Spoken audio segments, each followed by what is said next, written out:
नमस्कार, मी दुर्वा कांबळी. माझे कोकणच्या बातमीपत्रात तुमचं मनपूर्वक स्वागत करते. बातमीपत्राच्या सुरुवातीलाच नजर टाकूया ठळक घडामोडींवर. मुंबई पुणे एक्सप्रेसवेवर खोपोली नजीक खासगी आराम बसला अपघात. अपघातात चालक ठार तर 11 प्रवासी गंभीर जखमी.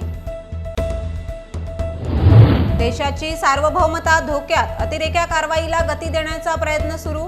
खासदार विनायक राऊत यांनी व्यक्त केली खंत. रोहा तालुका शेतकरी विकास प्रतिष्ठानचा शेतकरी सन्मान कृषी प्रदर्शन सोहळा संपन्न. आणि रत्नागिरी जिल्ह्याच्या दापोलीत मोठ्या प्रमाणात डॉल्फिनचे दर्शन. डॉल्फिन सफर पाहण्यासाठी पर्यटकांची पसंती. आता पाहूया सविस्तर वृत्त. मुंबई पुणे एक्सप्रेसवेवर खोपोली नजीक खासगी आराम बसला अपघात झालाय. या अपघातात एकाचा मृत्यू तर 11 जण जखमी झाले आहेत. मृत्यू झालेल्यांपैकी बस चालक असून इतर जखमींना पनवेल येथील MGM रुग्णालय तसेच खोपोली या ठिकाणी उपचारासाठी दाखल करण्यात आले आहे. हा अपघात रविवारी पहाटे 3 वाजण्याच्या सुमारास झाला आहे. स्थानिक नागरिक आणि पोलिसांच्या मदतीने जखमींना तातडीने रुग्णालयात उपचारासाठी पाठवण्यात आले, तर बसमधील इतर प्रवाशांना दुसऱ्या बसने रवाना करण्यात आले आहे. या अपघातामुळे एक्सप्रेसवेवरची वाहतूक विस्कळीत झाली होती. अपघातग्रस्त बस ही मुंबई ते कोल्हापूर अशी जात होती. मुंबई पुणे एक्सप्रेसवेवर दुधाच्या टँकरची समोरील गाडीला जोरदार धडक बसल्याने टँकर चालक जागीच ठार झाला आहे. मुंबई पुणे एक्सप्रेसवेवरील अपघातांचे सत्र सुरूच असून हा अपघात मध्यरात्री 12 वाजण्याच्या सुमारास झालाय. घटनास्थळी जाऊन पोलीस आणि स्थानिक रहिवाशांनी टँकर बाजूला केला. काही काळ वाहतूक कोंडी झाली होती, मात्र अपघातग्रस्त टँकरमध्ये अडकलेल्या मृत चालकाला बाहेर काढत रुग्णालयात दाखल करण्यात आले. रायगड जिल्ह्यातील माणगाव तहसील कार्यालयाशेजारी शुक्रवार दिनांक 8 डिसेंबर रोजी रात्री 10:30 वाजण्याच्या सुमारास एका व्यक्तीने पाटबंधारे व तहसील कार्यालयाच्या शेजारी ग्राउंडवर स्वतःची होंडा शाईन कंपनीची मोटरसायकल पेट्रोल टाकून पेटवली आहे. यामध्ये गाडी जळून अक्षरशः राख झाली असून या स्वतःची गाडी पेटवणाऱ्या व्यक्तीचे नाव नवनाथ सोपान धायगुडे असे समोर आले आहे. धायगुडे हे ST महामंडळमध्ये चालक म्हणून कार्यरत असल्याचे देखील समजले आहे. त्यांच्याशी चौकशी केली असता माझी गाडी मी पेटवली असे त्यांनी उत्तर दिले, परंतु ही मोटरसायकल स्वतःहून का पेटवली, कोणत्या कारणास्तव पेटवली याचे गूढ अद्याप कायम राहिले आहे. पुणे येथील संकल्प सैनिक अकॅडमीची सहल देवगड येथे आली असता देवगड समुद्रात आनंद लुटण्यासाठी हे सर्वजण उतरले होते. यावेळी पाण्याचा अंदाज न आल्याने 6 जण बुडाले आहेत. देवगड समुद्रात बुडालेल्या 6 जणांपैकी 4 जणांचे मृतदेह सापडले आहेत, तर एकाला वाचवण्यात यश आले आहे.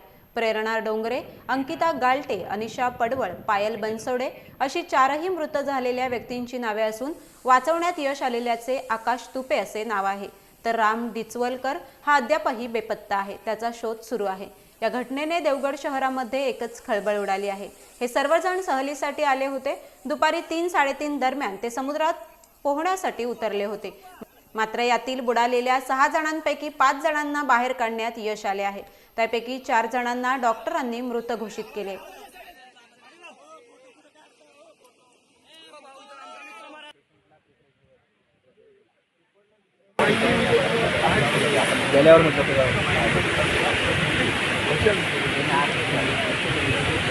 दोन फिमेल होते त्या प्रॉब्लेम गेलेल्या पहिल्याच कमी केलं तरी पण काय पण काय होतं काहीच नव्हतं. फक्त पहिल्या मुलाला फक्त तेवढं कार्डियाक मुलं होतं, बाकी काहीच नव्हतं. फुल ट्रिपल आले लास्ट इकडच्या. शेतकरी कामगार पक्षाचे आमदार जयंत पाटील यांनी महाराष्ट्र विधान परिषद नागपूर येथील अधिवेशनात कोकणातील उद्योगांसंदर्भातील समस्या मांडल्यात. पाहुयात विधानसभेमध्ये काय म्हणालेत शेकाप आमदार जयंत पाटील.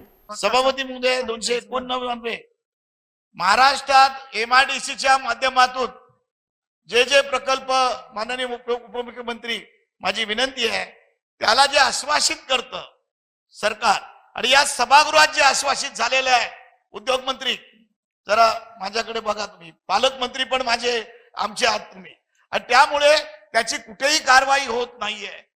या ठिकाणी आमचा विकासाला विरोध नाहीये, पण या IPCL मध्ये आहे, उद्या गेल मध्ये, उसर मध्ये गेली 41 दिवस लोक उपोषणाला बसलेले आहेत. आपण 2-4 बैठका घेतल्या. त्याच्यावर चर्चा नाही. अरे आम्ही आमदार आहोत तिथे, अरे आमची पार्टी आहे, आमची बाकीकडे आहे. तुम्ही बोलत नाही. तुम्ही जे का आमदार तुमच्याला बोलवतात आणि चर्चा करता. उपमुख्यमंत्री, माझ्या गावात, माझं जे मूळ गाव आहे त्या शहापूर आणि डेरण मध्ये यांनी पोलीस पाठवले आणि त्या ठिकाणी शहापूर डेरण मध्ये त्या ठिकाणी पोलिसांचा हैदोस झाला. महिलांनी आणून याला परत पाठवून दिले.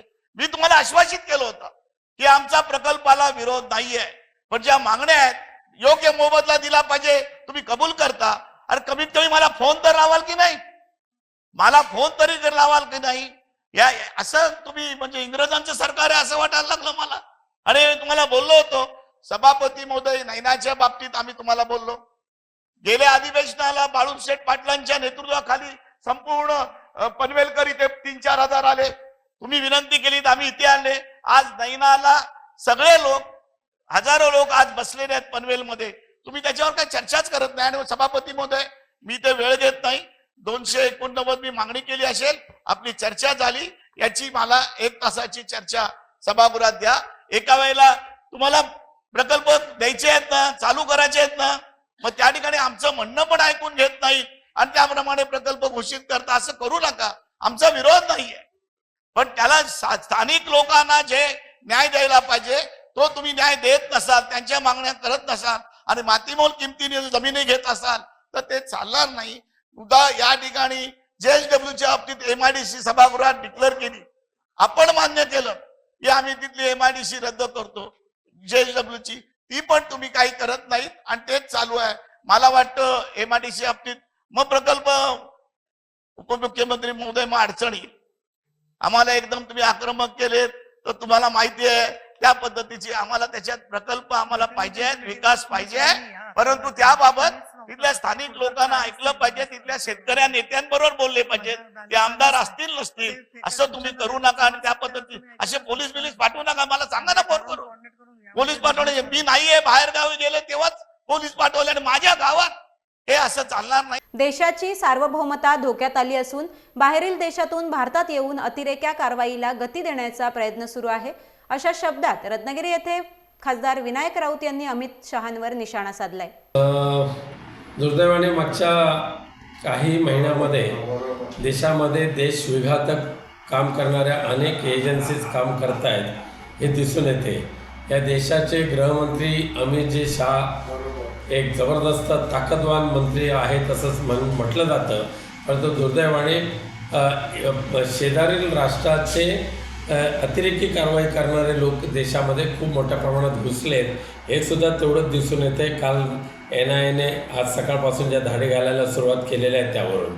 त्यामुळे देशाचं संरक्षण, देशाची सार्वभौमता ही धोक्यात आलेली आहे आणि ह्या अतिरेक्यांचा बंदोबस्त करायला केंद्रीय नेतृत्व अपयशी ठरलं आहे अशी शंका सर्व भारतीयांच्या मनामध्ये येते. नवाब मलिक यांना दूर लोटण्याचं आता फडणवीस यांना सुचलं, पण प्रफुल्ल पटेल आणि इक्बाल मिर्ची यांचे संबंध सर्वश्रुत आहेत. नवाब मलिक यांना सरकारमध्ये घ्यायचं होतं, पण विरोधकांनी आकांड तांडव केला, त्यामुळे त्यांना सरकारमध्ये घेतलं नाही, असा खोचक टोला खासदार विनायक राऊत यांनी रत्नागिरी येथे बोलताना लगावला आहे. पाहुयात काय म्हणालेत खासदार विनायक राऊत. कारण म्हणजे नवाब मलिकांना दूर लेटण्याचं आता देवेंद्र फडणवीस यांना आता सुचलं, पण त्याचबरोबर प्रफुल्ल पटेल आणि इक्बाल मिर्ची यांचे संबंध हे सर्वश्रुत आहेत. म्हणजे एकाला जवळ बसवायचं, दुसऱ्याला दूर ढकलून द्यायचं. नवाब मलिकांना त्यांना घ्यायचंच होतं, पण सर्वच विरोधकांनी आकांडतांडव केला की विरोधकांनी त्याच्यावर वाचा फोडली, म्हणून त्यांना आता नवाब मलिक नकोसे झालेले आहेत. परंतु हे सख्खे सोबती जे आहेत एकाच वृत्तीचे आहेत आणि त्यामुळे एकमेकाला पेढे भरवण्याचं काम करतायत.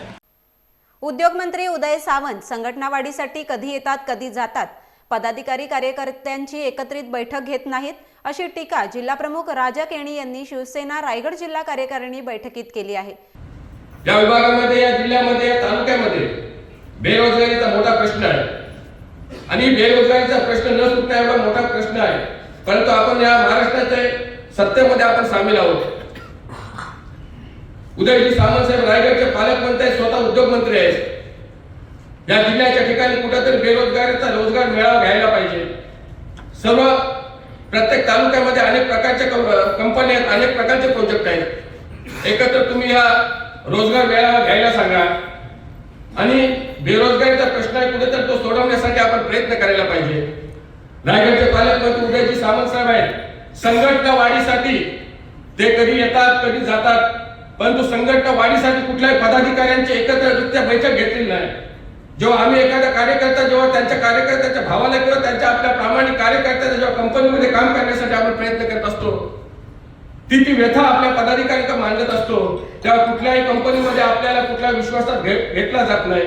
तेव्हा तिथं नोकर भरती असू द्या किंवा सीएसआरचा फंड असू द्या, हे जेव्हा आम्ही तुम्हाला सांगतो, कारण आज आपण सत्तेत आहोत. गेल्या 2.5 वर्ष आपण सत्तेत होतो. आज 18 महिने होत आले. सत्तेत असताना जे काय घडामोडी वेगळ्या झाल्या असतील, परंतु हा सामान्य कार्यकर्ता गाव पातळीवर शिवसेना वाढवण्यासाठी जेव्हा प्रयत्न करतो तेव्हा पक्षाने त्या कार्यकर्त्यांनी आपल्याला ताकद द्यायला पाहिजे. शिवउद्रेक झाला तर पदावरून पायउतार व्हाल.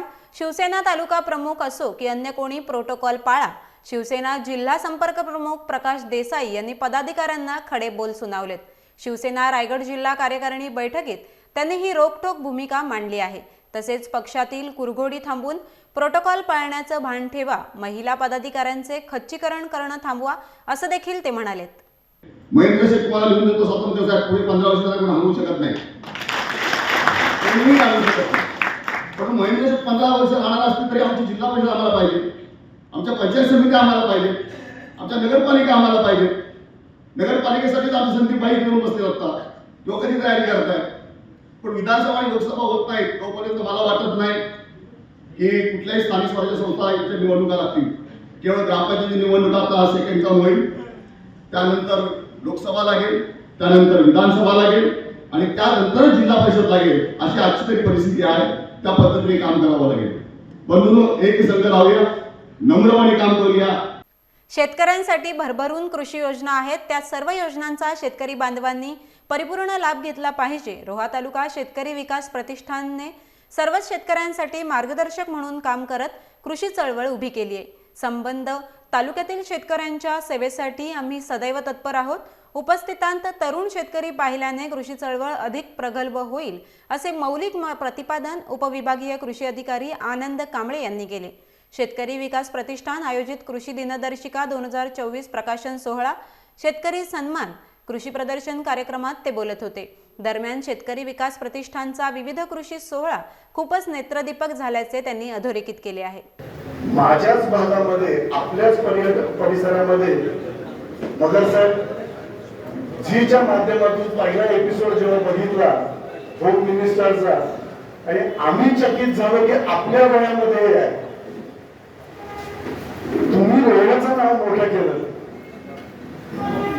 खरंच सरप्राईज होतं की आपल्या भागातला एक शेतकरी कलिंगडाची शेती करून झीच्या माध्यमातून अख्ख्या रोयाचं त्यांनी नाव मोठं केलंय.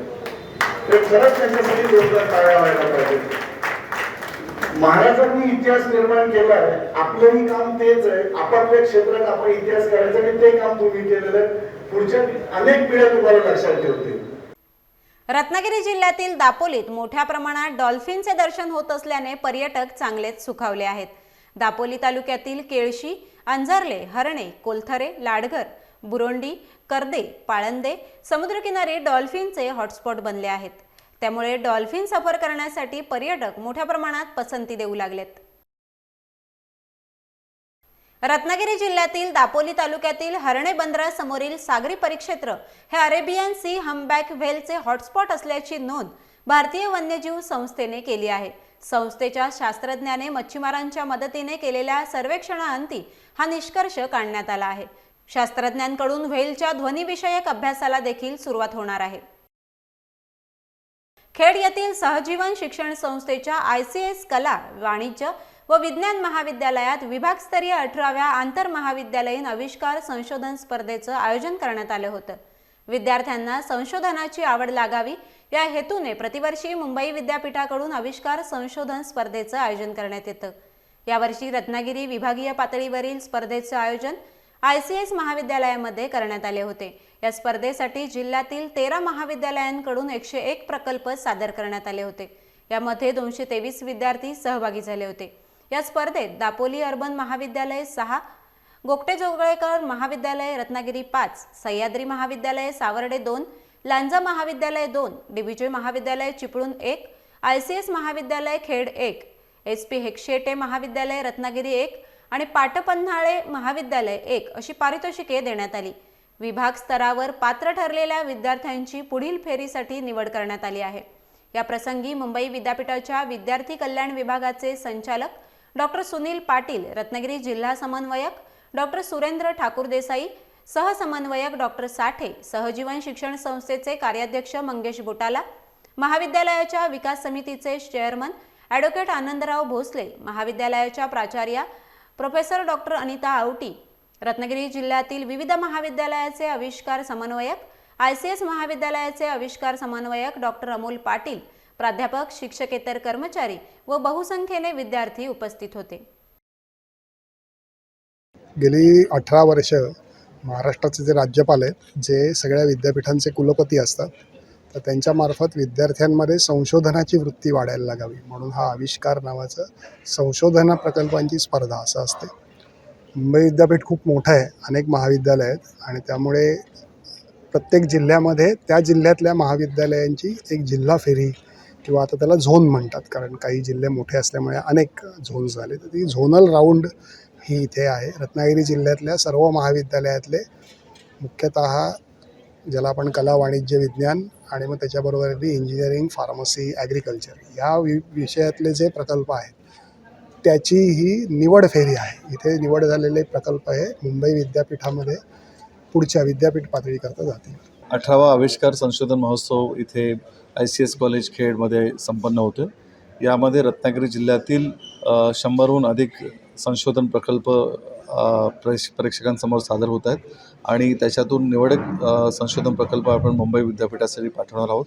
ही स्पर्धा गेली कित्येक वर्ष मुंबई विद्यापीठ विद्यार्थ्यांमध्ये संशोधन वृत्ती वाढावी आणि जे पदवीचे विद्यार्थी आहेत किंवा पदव्युत्तर विद्यार्थी आहेत त्यांचा एक संशोधनाप्रती आस्था त्यांची वाढावी या दृष्टिकोनातून मुंबई विद्यापीठ दरवर्षी या स्पर्धांचं आयोजन करतात।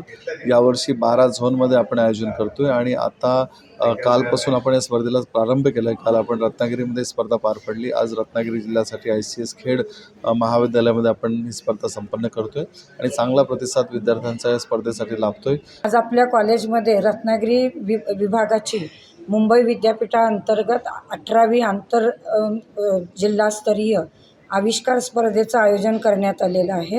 ही स्पर्धा आपल्या महाविद्यालयामध्ये आयोजन करण्याची संधी आपल्याला मुंबई विद्यापीठाने दिली। त्याच्या मागचा हेतू हाच आहे की ग्रामीण भागातले जे विद्यार्थी आहेत किंवा जे विद्यार्थी मोठ्या कॉलेजेसमध्ये ज्यांना संधी प्राप्त होत नाही पुढचं संशोधन करण्याचं असेल किंवा इतर सगळ्या गोष्टींची, तर त्या विद्यार्थ्यांमध्ये एक वेगळ्या प्रकारचं अभ्यासाव्यतिरिक्तच्या ॲक्टिव्हिटीज ज्या काही आहेत की त्याची माहिती विद्यार्थ्यांना व्हावी आणि ह्या हेतूने गेली 18 वर्ष मुंबई विद्यापीठ ही स्पर्धा आयोजित करत आहे। त्या स्पर्धेअंतर्गत आज आपल्याकडे आपल्या महाविद्यालयात ही स्पर्धा होते आणि रत्नागिरी जिल्ह्यातून जवळजवळ 100पेक्षा जास्ती प्रोजेक्ट्स संशोधन करण्यासाठी आपल्या इथं आलेले आहेत। या सर्व संपूर्ण स्पर्धेचं जे आयोजन केलेलं आहे मुंबई विद्यापीठाने, त्याचे जे आमचे डायरेक्टर आहेत सुनील पाटील सर, त्याचप्रमाणे पराग सर असतील, या सर्वांनी त्या ठिकाणी रात्रंदिवस मेहनत करून या कार्यक्रम यशस्वी करण्यासाठी प्रयत्न केला आहे। त्यातल्या त्या सुनील पाटील सरांचं सांगायचं झालं तर सरांचं जे कोऑर्डिनेशन आहे बेसिकली की सगळ्या जजेसला घेऊन येणं, त्यांचं जेवणाची व्यवस्था करणं, सगळं एकदम सिस्टमॅटिकल त्यांनी केलं आहे। त्यामुळे आम्ही पण घर सोडून जवळजवळ 2-3 दिवस इथे आलो तर आम्हाला कुठेच असं काही जाणवलं नाही। आणि कॉलेजेसने पण समजा या कॉलेजमध्ये पण आम्ही आलो, कणकवलीला पण आम्ही होतो, त्या कॉलेजने आम्हाला सर्व असं सगळं त्या ठिकाणी सहाय्य केलेलं आहे, त्याबद्दल त्यांचे धन्यवाद। रत्नागिरी जिल्ह्यातल्या खेडमधील ICS कॉलेज या ठिकाणी मुंबई युनिव्हर्सिटीतर्फे आविष्कार ही स्पर्धा संपन्न झाली। या स्पर्धेमध्ये संपूर्ण जिल्ह्यातील विविध महाविद्यालयातील स्पर्धकांनी विद्यार्थ्यांनी सहभाग घेतला होता आणि या स्पर्धेमध्ये पहिली फेरी ही पोस्टर प्रेझेंटेशनची होती आणि त्यानंतर PPT प्रेझेंटेशनची स्पर्धा संपन्न झाली आणि या स्पर्धेचे विजेते हे मुंबई युनिव्हर्सिटीतर्फे होणाऱ्या पुढील स्पर्धेसाठी पात्र ठरलेत।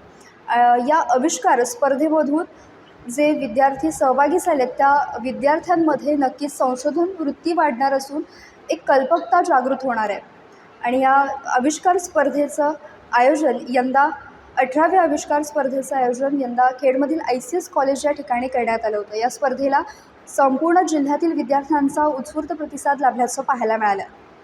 माझे कोकणसाठी प्रणाली भोसले, खेड, रत्नागिरी. यासह वेळ झाले बातमीपत्रात इथेच थांबण्याची. भेटूया नवीन बातमीपत्रासह. तुम्ही पाहत रहा फक्त माझे कोकण.